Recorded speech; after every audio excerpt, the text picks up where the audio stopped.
When I look at Africa, many questions come to mind.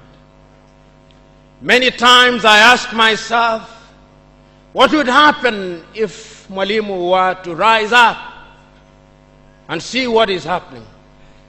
Many times I ask myself, what would happen if Kwame Nkrumah and Patrice Emery Lumumba were to rise up and see what is happening? Because what they would be confronted with is an Africa where the Democratic Republic of Congo is unsettled.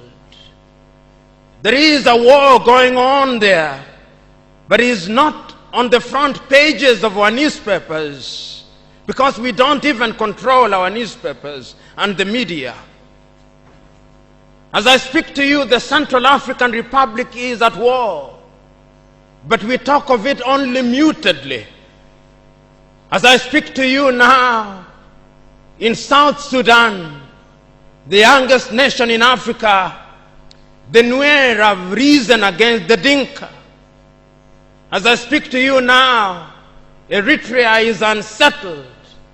As I speak to you now, there is an ease in Egypt as there is an ease in Libya. In Niger, it is no better. In Senegal, in the Casamance, is no better. In Somalia, is no better. Africa is at war with herself. This is what they would be confronted with. They would be confronted with an Africa which statisticians and romantic economists say is growing, but which in truth is stagnated. That is the Africa that they would be confronted with. They would be confronted with an African which, as Professor Mlama intimated in our presentation here, is an African which is suffering from schizophrenia. He does not know herself. They would be confronted with an African whose young men and women have no interest and low love for their continent. They would be confronted with an Africa where young men and young women are constantly humiliated at the embassies of European countries and at the United States of America as they seek the almighty green card. They would be confronted with an Africa where young men and women from Niger, Nigeria, Senegal, Mali, and Mauritania drown in the Mediterranean as they seek to be enslaved in Europe. This time round, Africans are not wailing and kicking as they are being taken away to be enslaved. They are being seen wailing and kicking as they seek to be enslaved in Europe and America. This is the tragedy of Africa. They'll be confronted with an African where people have lost their self-pride. An Africa where Africans are not proud of their things. An Africa where in the hotels of Dar es Salaam or Nairobi, even food has foreign names.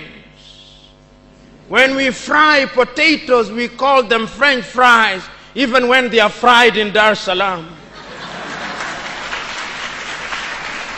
That is the Africa that they would be confronted with. They would be confronted with another Africa.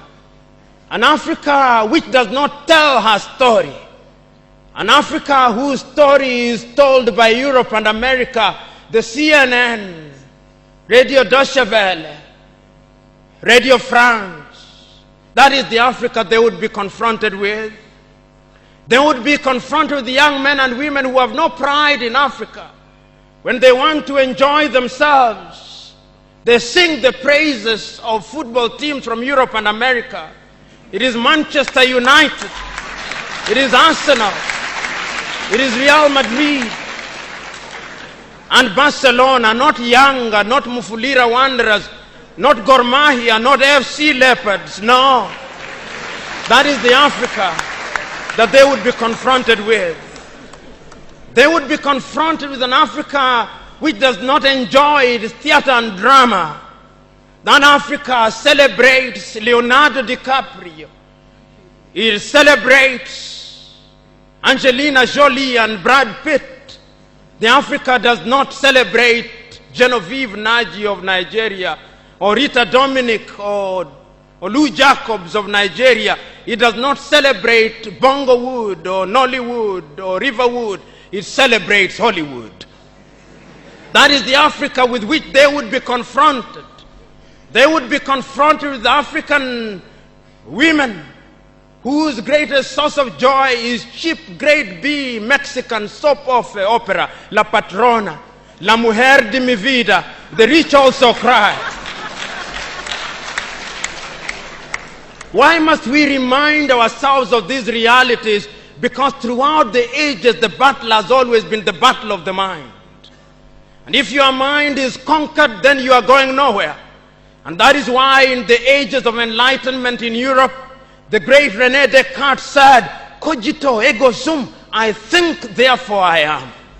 And therefore, if Africans are to begin to make a contribution in their affairs, Africans must begin to think. But the question is, are we thinking?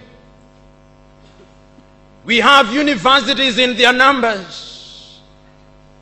Tanzania has universities including Dar es Salaam. Nairobi has universities, as indeed Kampala, as indeed South Africa, Johannesburg.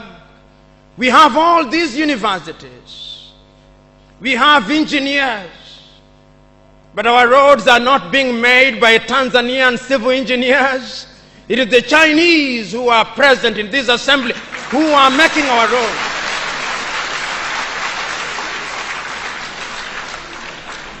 So we have engineers who cannot even make roads. We have doctors whom we have trained.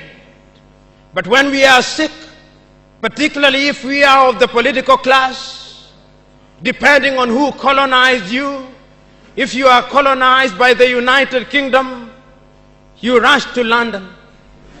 If you are colonized by the French, you rush to Paris.